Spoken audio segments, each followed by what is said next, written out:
केतन जी, लेकिन इस बात पे दोनों मिले हुए जी है जी, क्योंकि इनसे पूछिए नहीं नहीं आम आदमी पार्टी कहीं नहीं है, इनसे पूछिए आम आदमी पार्टी कहीं नहीं है, लेकिन है क्या? मुझे लगता है आम आदमी है जरूर, लेकिन वो स्पॉइलिंग फैक्टर ज्यादा है। मैं बताऊं आपको, जैसे संजय जी ने बताया, 2017 में करीबन 90 सीटें ऐसी थी जहां विनिंग का मार्जिन 15,000 और ज्यादा था। करीबन 60 सीटें ऐसी थी जहां विनिंग का मार्जिन 10,000 से कम था, और 35 सीटें ऐसी थी जहां विनिंग का मार्जिन 5,000 से कम था।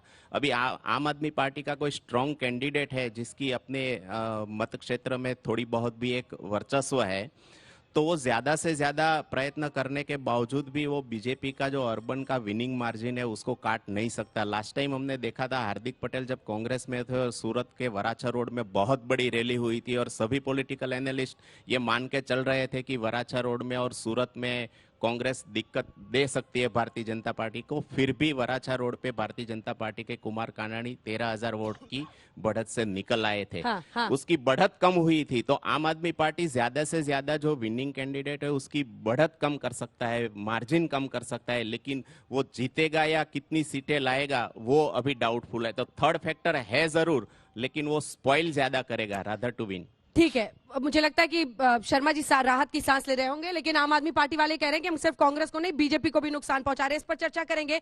एक बार बंगाल का जो आंकड़ा है जल्दी से अपने दर्शकों को दिखा देते हैं, क्योंकि ये आंकड़ा अपने आप में एक पूरी स्टडी है। संजय जी, ये आंकड़ा जो आपने दिया है बंगाल को लेकर, ये बहुत इंटरेस्टिंग है, क्योंकि हर बार चुनाव में देखिए वहां पर वोट परसेंटेज में जबरदस्त उछाल और गिरावट है, लेकिन बावजूद इसके ये देखिए जो आंकड़ा है वो ये बताता है 1977 से लेकर 34 साल तक जब वाम दलों का शासन पश्चिम बंगाल में रहा था, वोटिंग परसेंटेज में 4.5% से लेकर 20% गिरावट हुई थी, 4.5%, फिर 20% का उछाल हुआ, 20% का इजाफा सोचिए वोटिंग परसेंटेज में। उसके बाद 0.5 की गिरावट ऊपर नीचे होता रहा, फिर उसके बाद से 8.5-9% के आसपास का उछाल हुआ था 2011 में। लेकिन वाम दल लगातार 34 साल तक जीतते रहे, और शायद इसीलिए आप लोगों को भरोसा हो रहा है कि इस बार रिकॉर्ड तोड़ेंगे 27 साल के बाद। बिल्कुल, और अभी जो आपने पश्चिम बंगाल का भी जो रिकॉर्ड बताया, और आम आदमी पार्टी ने आपको नुकसान पहुंचा दिया तो? नहीं, देखिए आम आदमी पार्टी जो है एक पोस्टर और बैनर की पार्टी है। किसकी और पार्टी? उसी पोस्टर बैनर से आगे कुछ नहीं तो है। पोस्टर बैनर तो आप लोग भी मैं लगाते हैं। नहीं, वो उतना ही में उसी में वो अपना जो है भव्यता दिखाते हैं और लोगों को जो है गुमराह करने की कोशिश करते हैं, लेकिन हम तो जमीन में सामना किए हैं ना, इसलिए मैं आपको कह सकता अरे हूं। वीडियो निकालने के लिए तो आप है ही ना सुबह सुबह। नहीं, वीडियो तो रोज सुबह 9 अरे बजे भाई, ब्रेकफास्ट के साथ एक यदि वीडियो। आप गलत काम करेंगे तो हमारा तो धर्म है आपके एक्सपोज करना जनता के बीच में। क्या वो ना करें, हम आपके कुकर्म ना दिखाएं हम आप जनता को कि आप किस ढंग से ढोंगी और पाखंडी बनकर जो है बताते थे पहले कि हम जो है गाड़ी नहीं चढ़ेंगे, हम किसी तरह का सेवा नहीं लेंगे, रिक्शे में आते थे शपथ लेने के लिए, आज जो है कमांडो लेके, पंजाब का कमांडो लेके घूम रहे हैं आप। तो ये आपके जो बदलती हुई तस्वीर है, बच्चों की कसम खा के कहते थे कि कांग्रेस से कभी हम हाथ मिला के सरकार नहीं बनाएंगे, आज ये सारे चर्म आप कर रहे हैं ना, तो हम ना बताएं। आप यदि जेल में बैठ के मसाज कराएंगे तो क्या उसकी भी हम चर्चा न करें, जनता को न बताएं कि आप किस ढंग से दुरुपयोग करते हैं? तो फिजियोथेरेपी करा रहे थे भाई।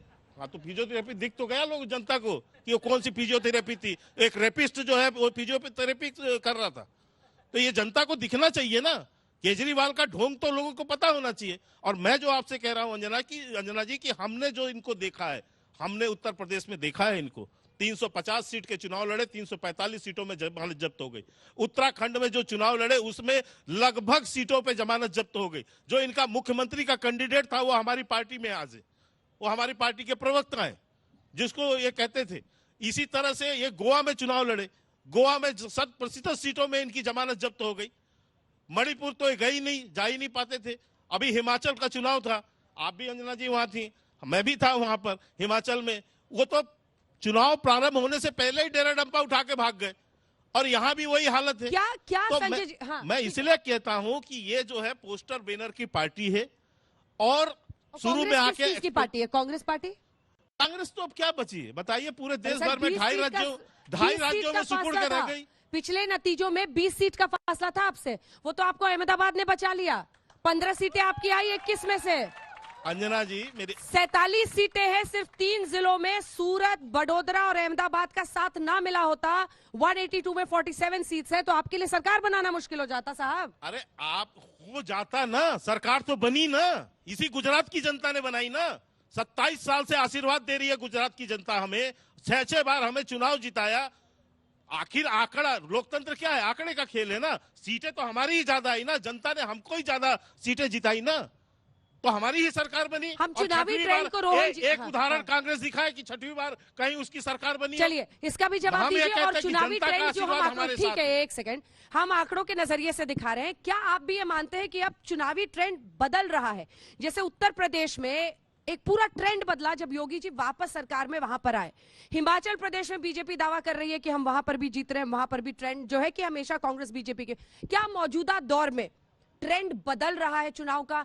किसी भी नंबर से, सिफोलॉजिस्ट के जरिए उसको एक क्लियर ट्रेट या पैटर्न बताना मुश्किल हो गया है रोहन जी? देखिए अंजन जी, मेरा मानना है कि कौन से मुद्दों पे आप चुनाव लड़ते हो बहुत इंपॉर्टेंट है। राजनीति में सारी पार्टियां होती है, कई पार्टी ऐसी होती है कि जो अपने रिपोर्ट कार्ड पे चुनाव लड़ती है, कई पार्टी ऐसी होती है कि देश का नुकसान हो तो भी अपनी सत्ता की राजनीति के लिए चुनाव लड़ती है। तो मुझे लगता है वो पार्टी पे डिपेंड करता है कि आप रिपीट करने के लिए कौन सी हद तक जा सकते हो। मैं वापस आ रहा हूं गुजरात पे, जो उन्होंने बात की। 27 साल में अगर अंजना जी उन्होंने काम किया होता तो जिस प्रकार से हम देख रहे हैं, आप भी देख रहे हैं एक हफ्ते से, हिंदू मुसलमान पाकिस्तान, जरूरत क्यों पड़ती? आप अपना रिपोर्ट कार्ड लेके जाते जनता के पास में। अगर मोरबी जैसा बड़ा हत्याकांड होता है तो आपके पास बहुत इजी था कि वो जो आदमी है कंपनी का ओनर, उसको आप अरेस्ट करके जेल में डाल देते, पर नहीं करना। 75 लोग जहरीली शराब में मरे थे, आपके सामने रिपोर्ट है, जैसे आज तक कोई एक्शन हुआ